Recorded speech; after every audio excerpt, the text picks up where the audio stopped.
বান্দা বান্দিরা যখন জান্নাতের দুয়ারে গিয়ে দাঁড়িয়ে থাকবে, আল্লাহ তাআলা বলেন ওয়াসিকাল্লাযীনা তাকাউ রাব্বাহুম ইলাল জান্নাতি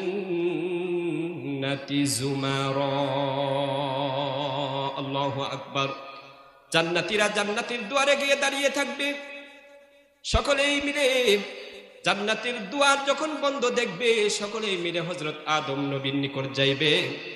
আদম নবীকে গিয়ে বলবেন, ওগো আল্লাহ তাআলার পয়গম্বর, আপনি হলেন প্রথম পয়গম্বর, প্রথম নবী, আপনি আমাদেরকে জান্নাতের দুয়ারটা একটু খুলিয়ে দিন। আদম নবী বললেন, আরে তোমরা পাগল হলে নাকি? আমি তো তোমাদেরকে জান্নাত থেকে বাহির করে দুনিয়ায় পাঠিয়েছি, আমি কেমনে তোমাদেরকে জান্নাতের দুয়ার খুলে দিব? আমার পক্ষে এটা সম্ভব না। সকলে মিলে নূহ আলাইহিস সালামের নিকট যাইবে। নূহ আলাইহিস সালাম বলবে, এটা আমার পক্ষে সম্ভব না। সকলেই মিলে হযরত ইব্রাহিম নবীর নিকট যাবে। ইব্রাহিম নবীও বলবে, এটা আমার পক্ষে সম্ভব না। সকলে মিলে হযরত মুসার নিকট যাইবে। মুসা নবীও বলবে, আমার পক্ষে সম্ভব না। তারপরে সকলে মিলে হযরত ঈসা নবীর নিকট যাইবে। হযরত ঈসা নবী বলবেন, হযরত ঈসা নবী সকলকে নিয়ে আখেরি পয়গম্বর জনাবে মুহাম্মদুর রাসূলুল্লাহ সকলেই পড়ি সাল্লাল্লাহু আলাইহি ওয়াসাল্লামের নিকট যাইবে আর বলবে, আজকে জান্নাতের চাবি আখেরি পয়গম্বর জনাবে মুহাম্মদুর রাসূলুল্লাহ সাল্লাল্লাহু আলাইহি ওয়াসাল্লামের হাতে। সুবহানাল্লাহ। জান্নাতের চাবি কার হাতে থাকবে? মুহাম্মদুর রাসূলুল্লাহ সাল্লাল্লাহু আলাইহি ওয়াসাল্লামের হাতে থাকবে। এই জন্য আমরা যদি নবীর সুপারিশ পেতে চাই, শাফাআত পেতে চাই, তাহলে নবীর উপর বেশি বেশি কি পড়ব বলেন? দরুদ শরীফ পড়ব। আল্লাহ তাআলা একবার হযরত ঈসাকে বললেন, হে ঈসা,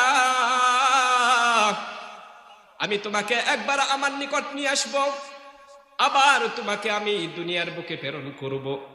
দুনিয়ায় গিয়ে তুমি আমার আখিরি পয়গম্বরের উম্মতের কার্যকলাপ দেখবে, আমি তাদের জন্য তওবা তৈরি করেছি। সুবহানাল্লাহ। ঈসা নবী আল্লাহ তাআলাকে বললেন, ওগো আল্লাহ, তওবা সেটা কি?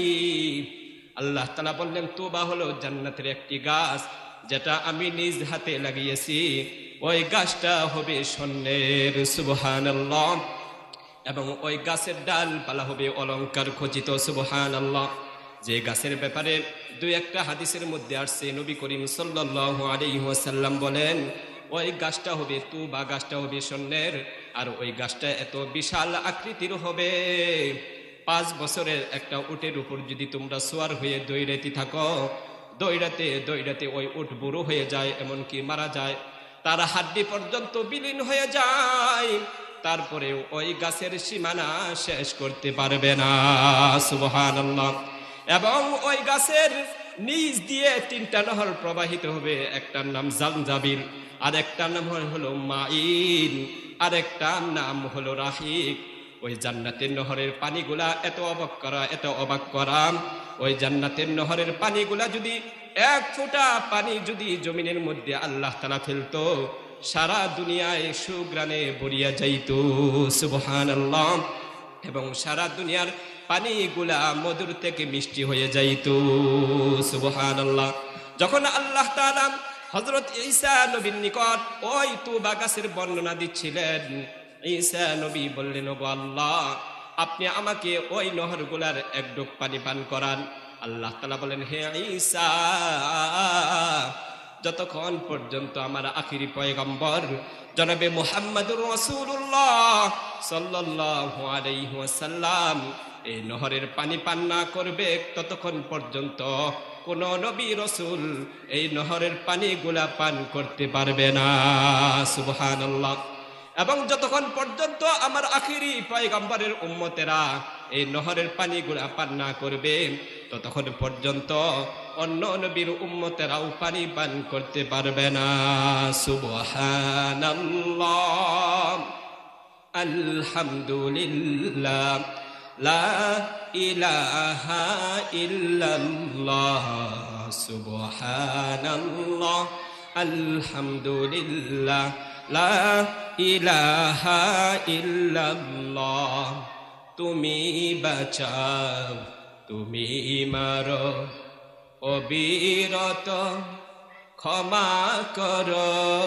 বলুন, তুমি বাঁচাও, তুমি মারো অবিরত, ক্ষমা করো ধরার যে জন তাকেই ধরো, ধরার যে জন তাকেই ধরো।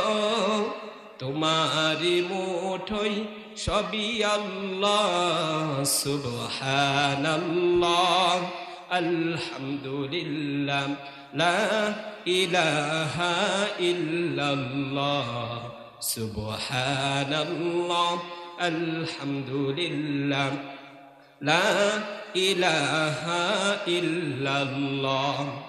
তোমার রিজিক খেয়ে পড়ে অবাধ্য হই কেমন করে, তোমার রিজিক খেয়ে পড়ে অবাধ্য হই কেমন করে, ঠিক কিনা?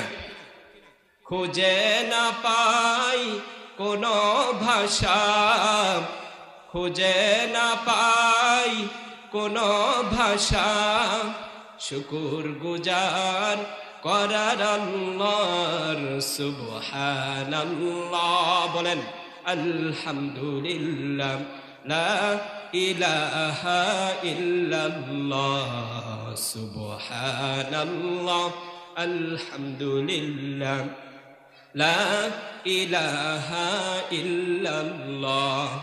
তোমার দয়ায় মোদের ধরা সারা জাহান তোমার গড়া, তোমার দয়ায় মোদের ধরা সারা জাহান তোমার ঘরা।